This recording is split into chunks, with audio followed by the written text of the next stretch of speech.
On this, the 10th and last day of the August 98 retreat, we'll have readings, which we've had for many years. Sometimes a few pieces added, a few pieces taken away. These are readings from ancient masters and teachers and contemporary ones and poets. Particularly the selections from Huang Po, who was a Chinese Zen teacher who lived 1,000 years ago, have been abbreviated, words taken out, sometimes English words substituted. This is not a true presentation of Huang Po, or rather the translation of Huang Po. What he really said, who knows? But it is to sort of fit in what we've been talking about and looking at. And it's a wonderful thing for all of us to hear some fresh words. So we'll start with selections from Huang Po, from a book called The Zen Teaching of Huang Po, translated by John Blofeld. And he translated from documents which were written down by Huang Po's disciple and scholar and governor of the province where he was teaching. Pisu was his name.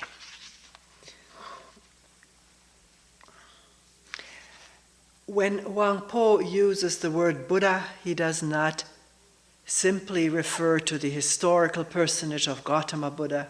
It's a Sanskrit word for true mind, true being. The absolute, meaning that which depends on nothing, is caused by nothing, yet embraces everything. He also uses the word mind, which here the translator capitalizes for the same thing.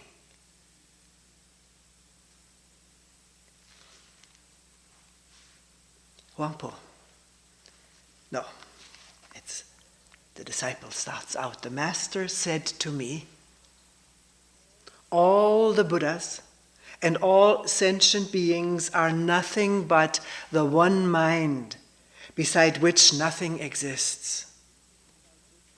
This mind, which is without beginning, is unborn and indestructible. It is not green nor yellow and has neither form nor appearance. It does not belong to the categories of things which exist or do not exist, nor can it be thought of in terms of new or old. It's neither long nor short, big nor small, for it transcends all limits, measures, names, traces, and comparisons. It is that which you see before you. Begin to reason about it, and you at once fall into error. It is like the boundless void which cannot be fathomed or measured. The one mind alone is the Buddha, and there is no distinction between the Buddha and sentient beings. But that sentient beings are attached to forms, and so seek externally for Buddhahood. Buddhahood means liberation, freedom, enlightenment. By their very seeking, they lose it. For that is using mind to grasp mind. Even if they do their utmost for a full eon, they will not be able to attain to it. People do not know that if they put a stop to conceptual thought and forget their anxiety the Buddha will appear before them. Because this mind is the Buddha, and the Buddha is all living beings. It is not the less for being manifested in ordinary beings, nor is it greater for being manifested in the Buddhas.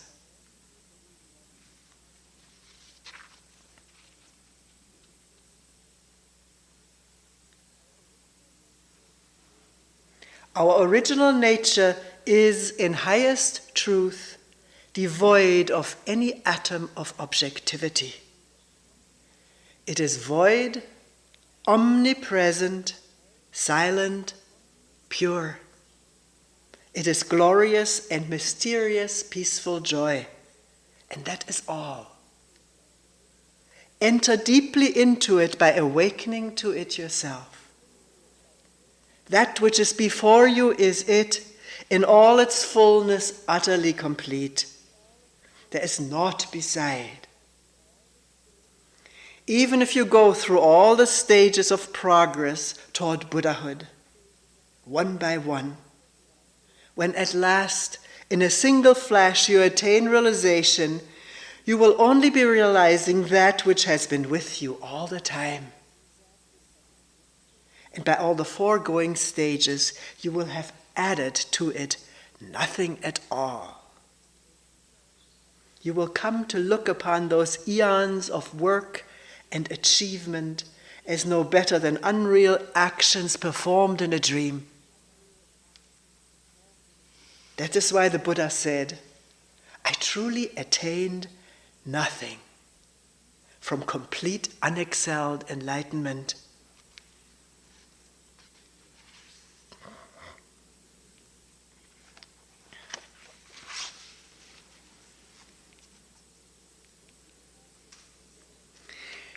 When we talk of the knowledge I may gain, the learning I may achieve, my intuitive understanding, my deliverance from rebirth, and my moral way of living, our successes make these concepts seem pleasant to us, but our failures make them appear deplorable. What is the use of all of that? I advise you to remain uniformly quiescent, above all activity. It means mental activity. Do not deceive yourselves with conceptual thinking. Do not deceive yourselves with conceptual thinking. And do not look anywhere for the truth. For all that is needed is to refrain from allowing concepts to arise, maybe rather from taking over, as though they were the truth.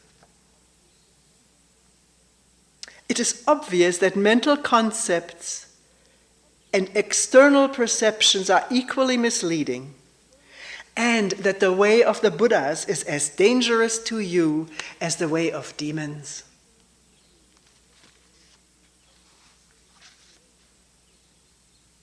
So, full understanding can come to you only through an inexpressible mystery. The approach to it is called the gateway of the stillness beyond all activity. If you wish to understand, know that a sudden comprehension comes when the mind is purged of all the clutter of conceptual and discriminatory thought activity. Those who seek the truth by means of intellect and learning only get further and further away from it. Not till your thoughts cease all their branching here and there, not till you abandon all thoughts of seeking for something, will you be on the right road, which leads nowhere.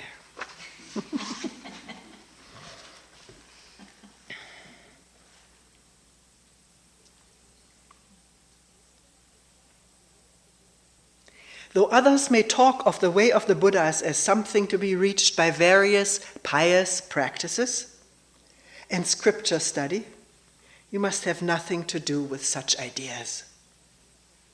A perception, sudden as blinking, that subject and object are one, will lead to a deeply mysterious, wordless understanding. And by this understanding, you awake to the truth. Your true nature is something never lost to you even in moments of delusion, nor is it gained at the moment of enlightenment. It depends on nothing and is attached to nothing. It is all-pervading, spotless beauty. It is the self-existent and uncreated absolute. Ah, it is a jewel beyond all price.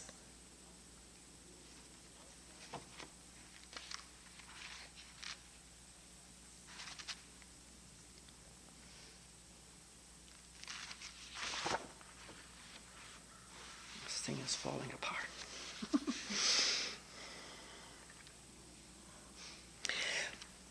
The last selection, disciple asking, but how can we prevent ourselves from falling into the error of making distinctions between this and that, which means naming, reacting, and so forth? Wangpo, by realizing that though you eat the whole day through, now no single grain has passed your lips, and that a day's journey has not taken you a single step forward. Also, by uniformly abstaining from such notions as self and other, do not permit the events of your daily lives to bind you, but never withdraw yourselves from them. Avoid the error of thinking in terms of past, present, and future. The past has gone. The present is a fleeting moment. The future is not yet come. When you practice meditation, sit in the proper position, proper for yourself. Stay perfectly tranquil and do not permit the least movement of your minds to disturb you. What if it does disturb? Let it disturb you. This alone is what is called liberation. Ah, be diligent, be diligent.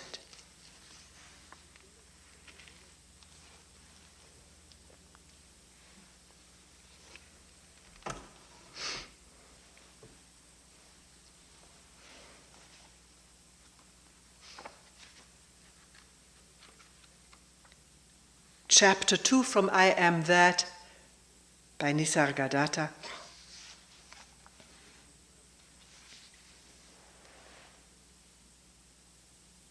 A contemporary sage, Indian, lived only in India, didn't travel.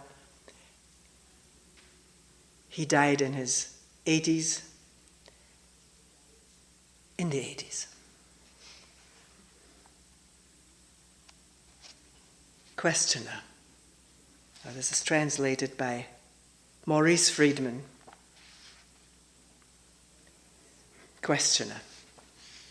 Maharaj, you are sitting in front of me, and I'm here at your feet. What is the basic difference between us? Nisargadatta, there is no basic difference. Questioner. Still, there must be some real difference. I come to you, you do not come to me. Maharaj, Nisargadatta, because you imagine differences, you go here and there in search of superior people. Questioner, you too are a superior person. You claim to know the real while I do not. Nisargadatta, did I ever tell you that you do not know and therefore you are inferior? Let those who invented such distinctions prove them. I do not claim to know what you do not. In fact, I know much less than you do. Questioner. Your words are wise, your behavior noble, and your grace all-powerful. Nisargadatta. I know nothing about it all and see no difference between you and me. My life is a succession of events just like yours. Only I am detached and see the passing show as a passing show, while you stick to things and move along with them. Questioner. What made you so dispassionate? Nisargadatta. Nothing in particular. It so happened that I trusted my guru. He told me I'm nothing but myself, and I believed him.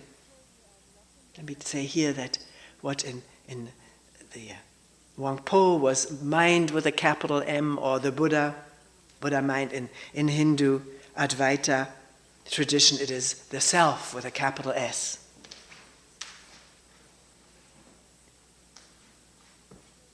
It so happened I trusted my guru. He told me I'm nothing but myself, and I believed him. Trusting him, I behaved accordingly and ceased caring for what was not me nor mine. Questioner. Why were you so lucky to trust your teacher fully, while our trust is nominal and verbal? Nisargadatta. Who can say? It happened so. Things happen without cause and reason, and after all, what does it matter who is who? Your high opinion of me is your opinion only. Any moment you may change it. Why attach importance to opinions, even your own? Questioner. Still you are different. Your mind seems to be always quiet and happy. And miracles happen around you. Nisargadatta. I know nothing about miracles. And I wonder whether nature admits exceptions to her laws, unless we agree that everything is a miracle. As to my mind, there is no such thing. There is consciousness in which everything happens. It is quite obvious and within the experience of everybody. Consciousness is here used like awareness. Sometimes he also uses awareness. The translator does. It is quite obvious within the experience of everybody that everything happens in consciousness or awareness. You just do not look carefully enough. Look well and see what I see. Questioner, what do you see? Nisargadatta. I see what you too could see, here and now, but for the wrong focus of your attention. You give no attention to yourself.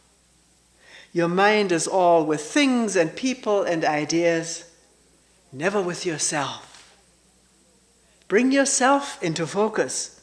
Become aware of your own existence. Become aware of your own existence.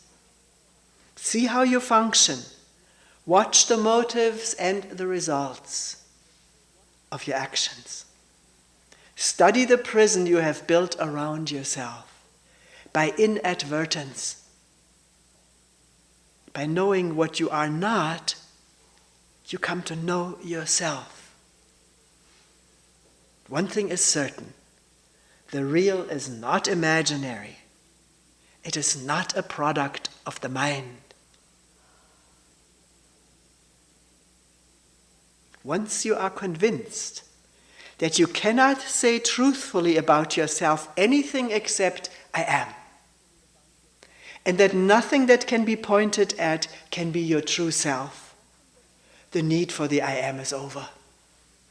You are no longer intent on verbalizing what you are. All definitions apply to your body only and to its expressions. Once this obsession with a body goes, you will revert to your natural state, spontaneously and effortlessly. The only difference between us is that I'm aware of my natural state while you are bemused, just confused.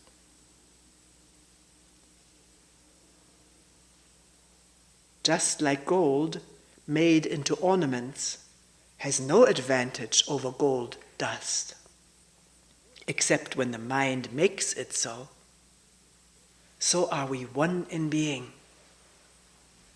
We differ only in appearances.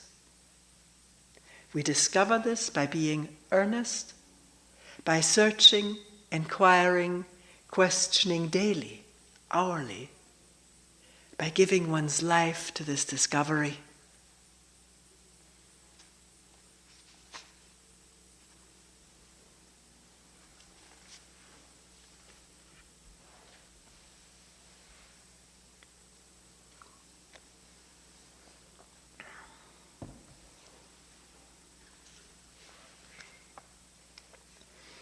Selections from Krishnamurti, lived around the same time. He got a few years older and lived a little bit longer. These are excerpts from Krishnamurti's talks and writings published by the Krishnamurti Foundation, India.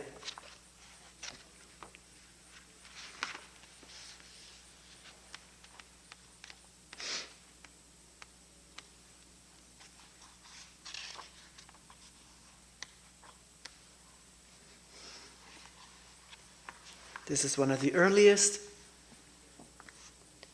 from the Star Bulletin. That was the publication of that section of the Theosophic Society which had been founded for Krishnamurti, and he published in there. The audience at that time was still mostly Theosophists. 1932. The individual problem is the world problem. The individual problem is the world problem. If the individual has found happiness, has created order within himself, then he will create order in the world around him. And in helping others to solve their own individual problems, he will help to solve the world problems. You think that in seeking the liberation of the self, there is a suggestion of egotism. You think that to be eternally happy is a selfish realization.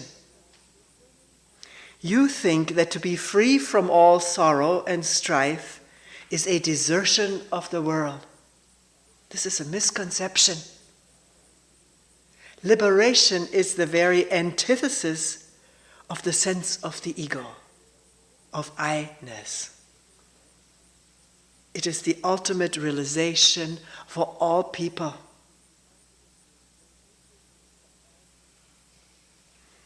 And 8 years later, after having left the Theosophical Society, this comes from Ojai, California. I personally feel that the world is myself, that what I do creates either peace or sorrow in the world that is myself. What I do creates either peace or sorrow in the world that is myself. And as long as I do not understand myself, I cannot bring peace to the world.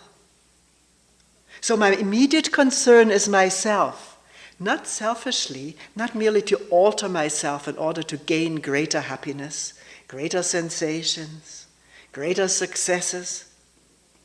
For as long as I do not understand myself, I must live in pain and sorrow and cannot discover enduring peace and happiness.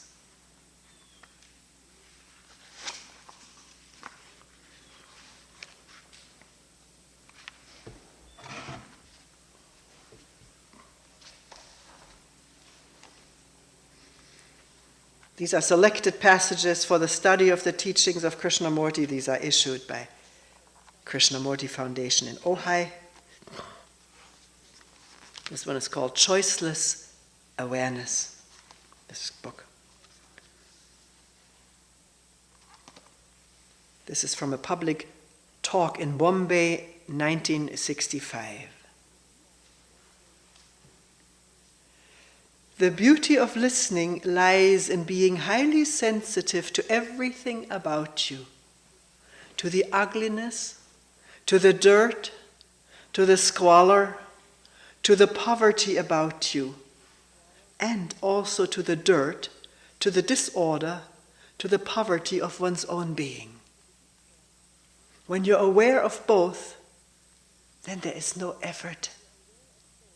That is, when there is an awareness which is without choice, then there is no effort.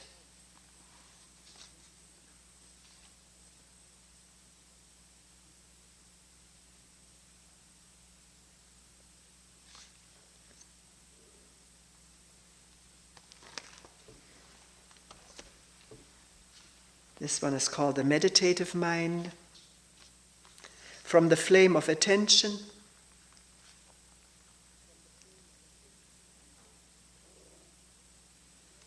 it is immensely important to know and to understand the depth and beauty of meditation. Human beings have always been asking from timeless time whether there is something beyond all thought, beyond all romantic inventions, beyond all time. They've always been asking, is there something beyond all this suffering, beyond all this chaos, beyond wars, beyond the battle between human beings? Is there something that is immovable, sacred, utterly pure, untouched by any thought, by any experience? This has been the inquiry of serious people from the ancient of days. To find that out, to come upon it, meditation is necessary. Not the repetitive meditation that is utterly meaningless. There's a creative energy which is truly religious. There is a creative energy which is truly religious when the mind is free from all conflict, from the travail of thought. To come upon that which has no beginning, no end. That is the real depth of meditation and the beauty of it. That requires freedom from conditioning.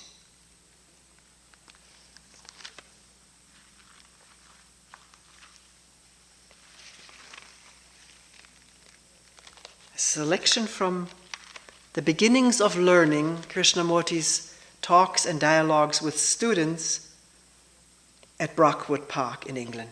It's a school he founded. He's talking to the children, or whatever age they are. When you sit very quietly or lie down very quietly, the body is completely relaxed, isn't it? Have you ever tried to sit very, very quietly? Not to force it, because the moment you force it, it is finished. To sit very quietly, either with your eyes closed or open. If you have your eyes open, there is a little more distraction. You begin to see things. So after looking at things, the curve of the trees, the leaves, the bushes, after looking at all of that with care, then close your eyes. Then you will not say to yourself, what's happening? Let me look. First look at everything. The furniture, the color of the chair, the color of the sweater, Look at the shape of the tree. After having looked, the desire to look out is less. I've seen that blue sky, I've finished with it, I won't look again. But you must first look. Then you can sit quietly. When you sit quietly or lie down very quietly, the blood flows easily into your head, doesn't it? There's no strain. That's why they say you must sit cross-legged with head very straight, because the blood flows easier that way. So you sit or lie down very, very quietly. Don't force it. Don't fidget. If you fidget, then watch it. Don't say, I must not. Then when you sit very quietly, you watch your mind. First you watch the mind. First you watch the mind. Don't correct it. Don't say, this thought is good, that thought is not good. Just watch it.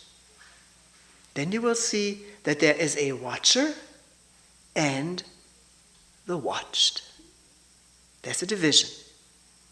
The moment there is a division, there is conflict. Now, can you watch without the watcher? Is there a watching without the watcher? It is the watcher that says, this is good and that is bad. I like this, I don't like that. Or, I wish she hadn't said this. Or, I wish I had more food. To watch without the watcher, try it sometime. It's part of meditation. Just begin with that. It's good enough. And you will see, if you have done it, what an extraordinary thing takes place. Your body becomes very, very intelligent. Now the body is not intelligent because we have spoiled it. You understand what I mean? We have destroyed the natural intelligence of the body itself. Then you will find that the body says, go to bed at the right time. It wants it. It has its own intelligence and activity. And also, if it wants to be lazy, let it be lazy.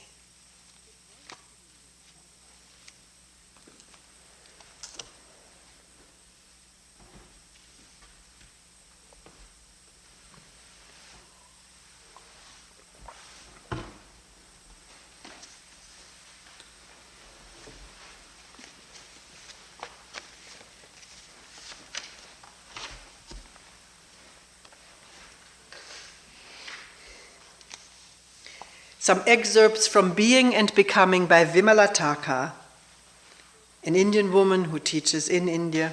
She used to travel all over the world. Now she stays in 2 places in India. People who want to work with her travel to India. These are from dialogues which took place in Dalhousie, India during the summer of 1989.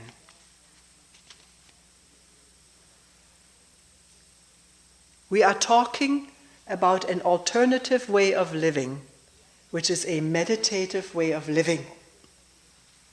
Acquire knowledge, let it flow through you. Let it be utilized in its relevant field without thought creating a knower. If we look at the roots of all human misery, we will find that misery is built upon our stupefaction. We do not know how to relate to the social structures and use them without identification, without creating a sense of authority out of them. Structures are not sacred. It is only life that is sacred. Patterns have no sacredness, whether you create them in the name of religion, spirituality, or politics. It is the pattern-free, structure-free, virgin dynamism of life that is sacred, that is divine. Wherever you have touched it with thought, we have manipulated it. We have structured it. It has a utility, but not sanctity, not authority.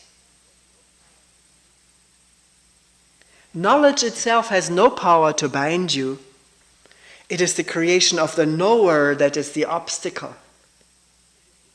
You have a beautiful, sensitive body, and the sensitivity gets into touch with its respective objects outside, and they bring sensations. Sensations are converted back to electric impulses, and the brain interprets them. It's a marvelous process, what we call experiencing contact with the outside world through the senses, which are very delicate, very tender. It is quite hard and arduous work to keep your sensual system pure, healthy, supple and elastic. Let the experience flow through you. Flow through the sensual system. Nothing wrong in a sensual, sexual experience, but you create an experiencer and get stuck in the experience and its likes and dislikes.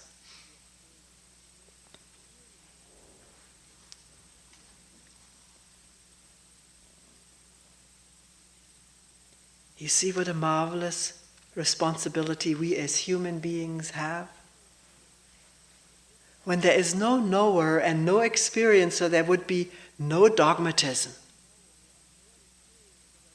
You don't become dogmatic, insistent, assertive, aggressive. Identification is the source of aggression. Verbal aggression is the beginning of physical violence. The word meditation has been identified with psychophysical exercises, with concentrations, methods, techniques, kundalini, shakti paths. The word has been abused and misused in such a way. No authority, no effort. Freedom from authority and freedom from the struggle of efforts.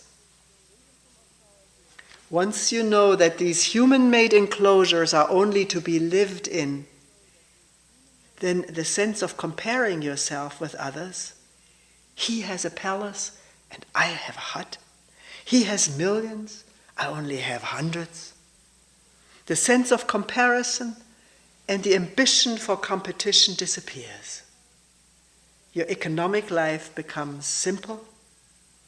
No vanity, no pride about your scholarship, your erudition. And your social life becomes simple.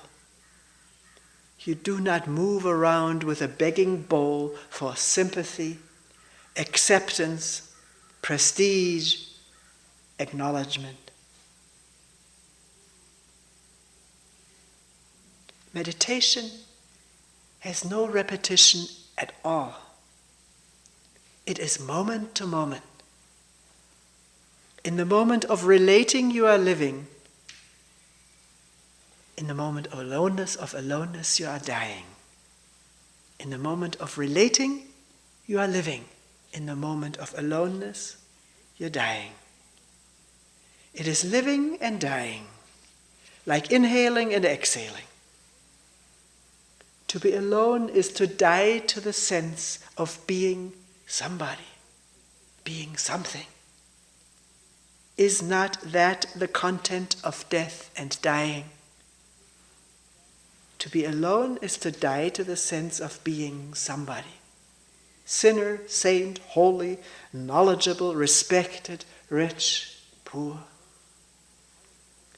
To be alone is to die to being something according to the definition of society, according to the value structure of religions.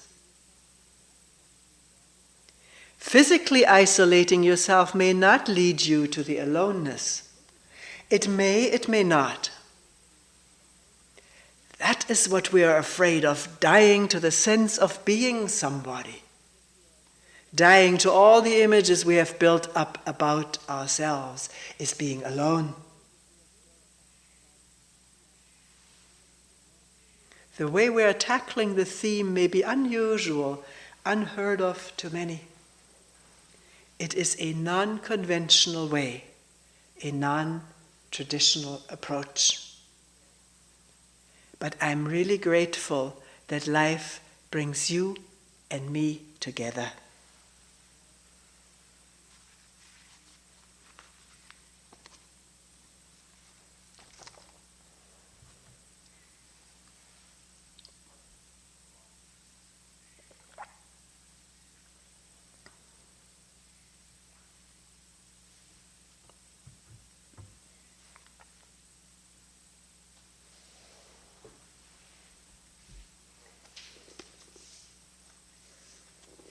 Some poetry from the Enlightened Heart, edited by Stephen Mitchell.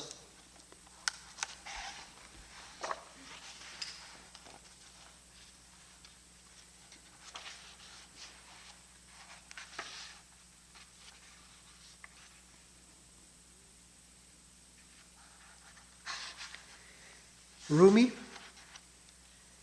Everybody these days knows Rumi. When did he live? An Afghan, 1207 to 1273.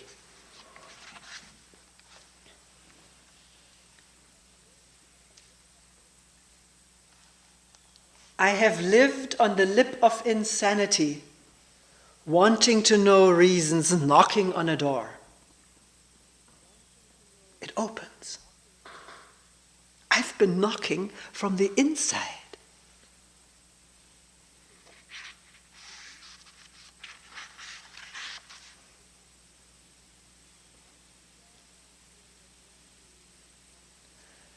Out beyond ideas of wrongdoing and right-doing, there is a field. I'll meet you there. When the soul lies down in that grass, the world is too full to talk about. Ideas, language, even the phrase each other, it doesn't make any sense.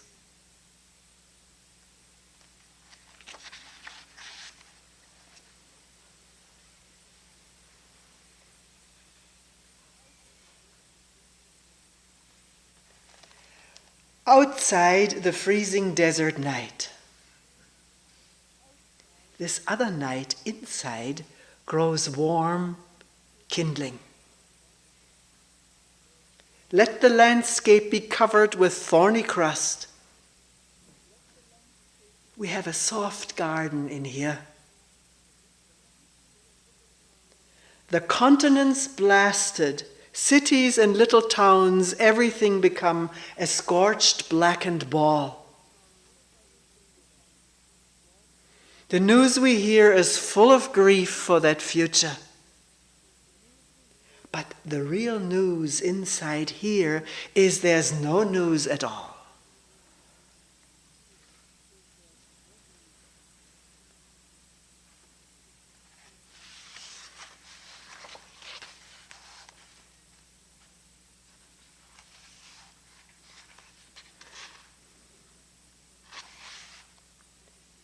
Ryokan, Japanese hermit monk, 1758-1831.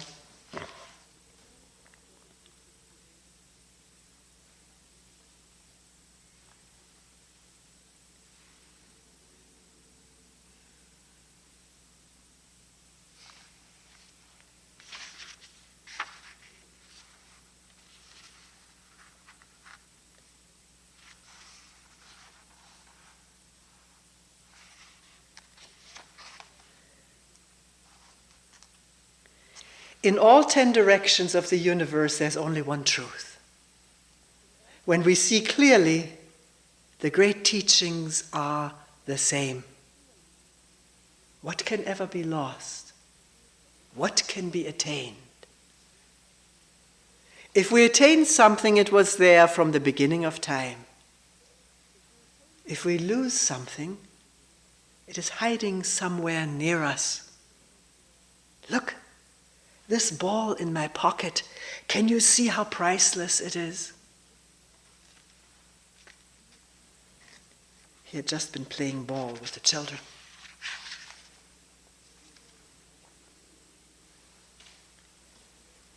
Too lazy to be ambitious.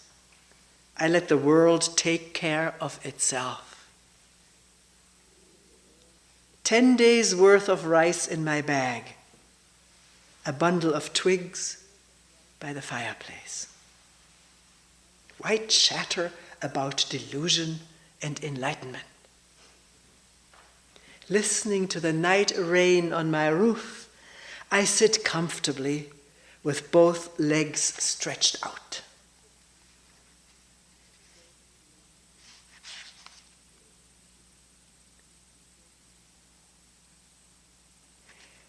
An evening dream.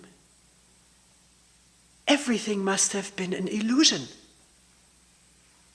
I cannot explain clearly even one part of what I saw. Yet, in the dream, it seemed as if the truth were in front of my eyes. This morning, awake, is it not the same dream?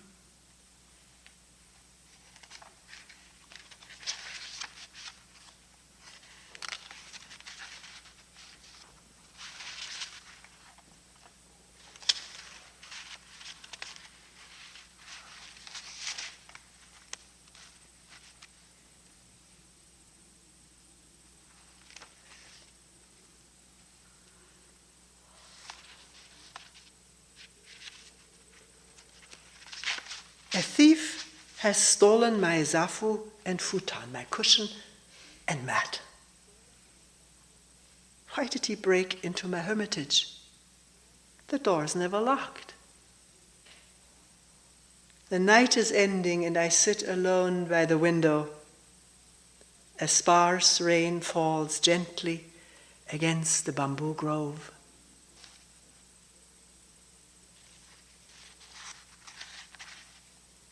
The thief left it behind. The moon at the window.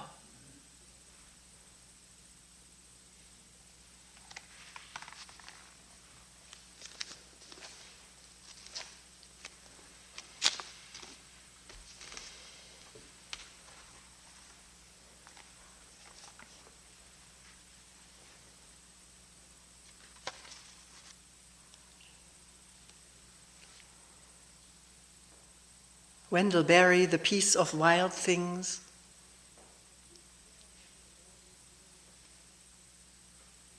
When despair for the world grows in me, and I wake in the night at the least sound in fear of what my life and my children's life may be, I go and I lie down where the wood drake nests in his beauty on the water, and the great heron feeds. I come into the peace of wild things, who do not tax their lives with forethought of grief. I come into the presence of still water, and I feel above me the day-blind stars waiting with their light. For a time, I rest in the grace of the world and am free.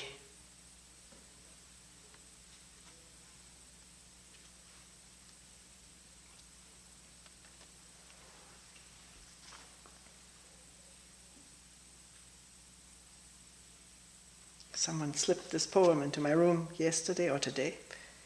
Poem by Jewel Kilcher, contemporary singer, songwriter, poet, actress.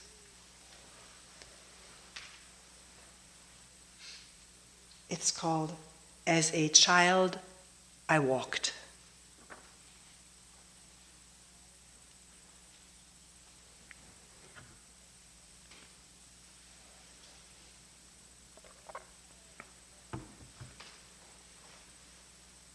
As a child, I walked with noisy fingers along the hemline of so many meadows back home. Green fabric stretched out, shy earth, shock of sky. I'd sit on logs like pulpits, listen to the sermon of sparrows, and find God in simplicity, there amongst the dandelion and thorn.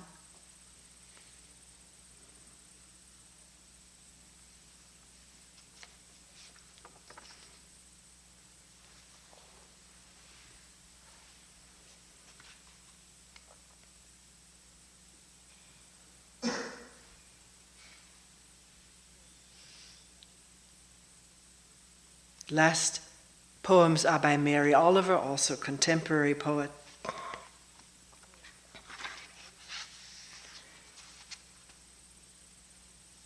This one is called Work.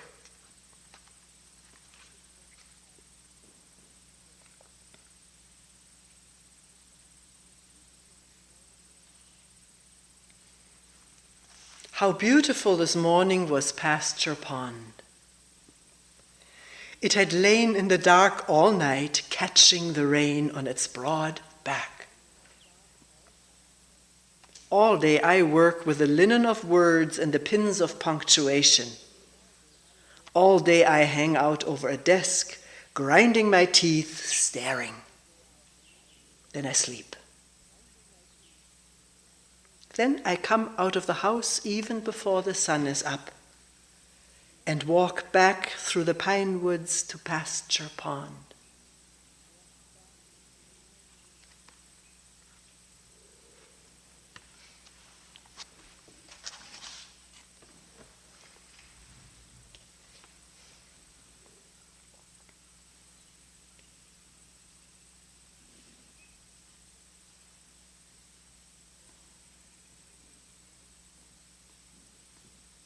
This one is from House of Light.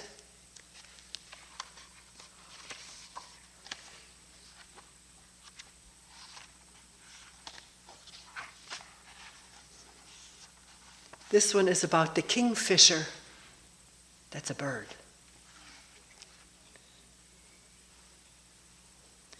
The kingfisher arises out of the black wave like a blue flower. In his beak, he carries a silver leaf.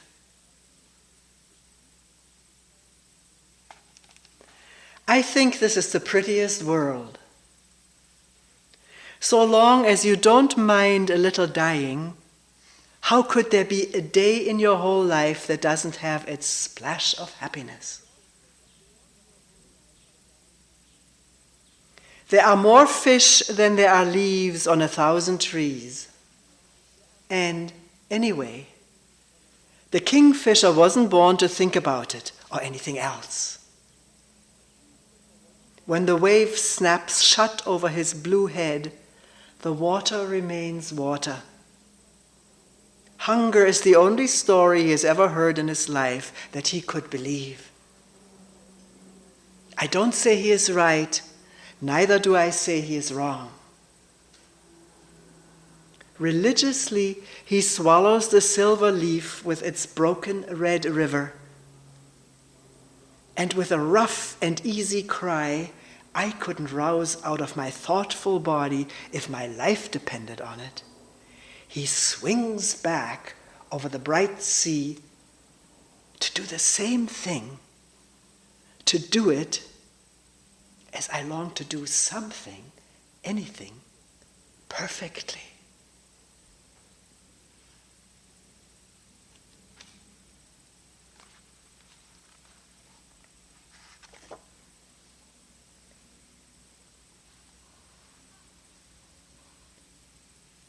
Indonesia.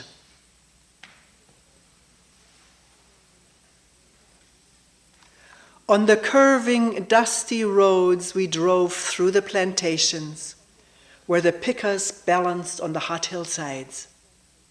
Then we climbed toward the green trees, toward the white scarves of the clouds, to the inn that is never closed.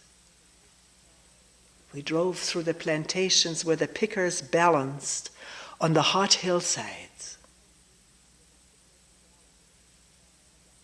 Then we climbed towards the green trees, toward the white scarves of the clouds, to the inn that is never closed in this island of fairest weather. The sun hung like a stone, time dripped away like a steaming river, and from somewhere a dry tongue lashed out in its single motto, now and forever. And the pickers balanced on the hot hillsides like gray and blue blossoms, wrapped in their heavy layers of clothes against the whips of the branches in that world of leaves no poor man with a brown face and an empty sack has ever picked his way out of. At the inn, we stepped from the car to the garden, where tea was brought to us scalding in white cups from the fire. Don't ask if it was the fire of honey or the fire of death. Don't ask if we were determined to live at last with merciful hearts. We sat among the unforgettable flowers. We let the white cups cool before we raised them to our lips.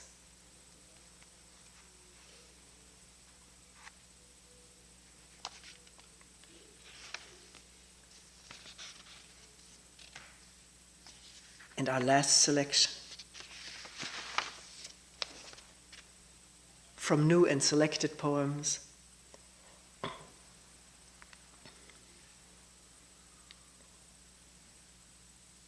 The sun.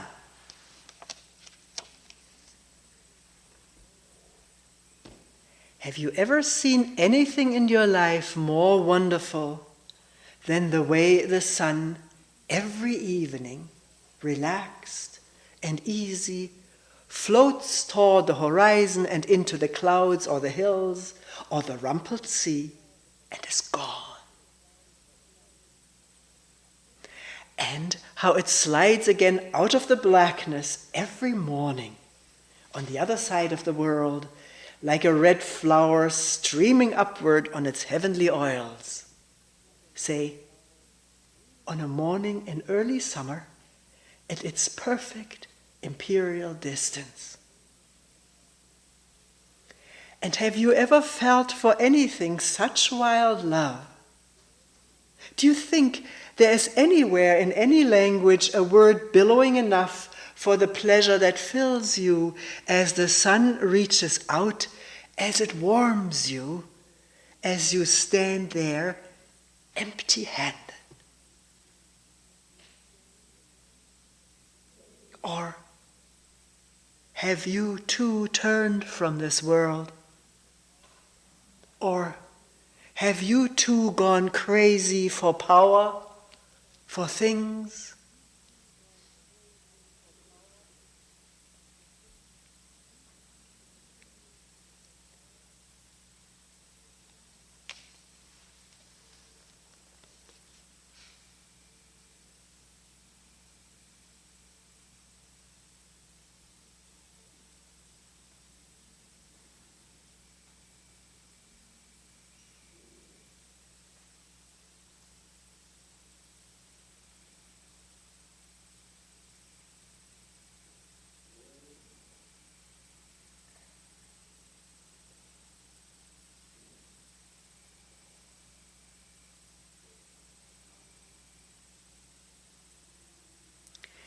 We will end here for today.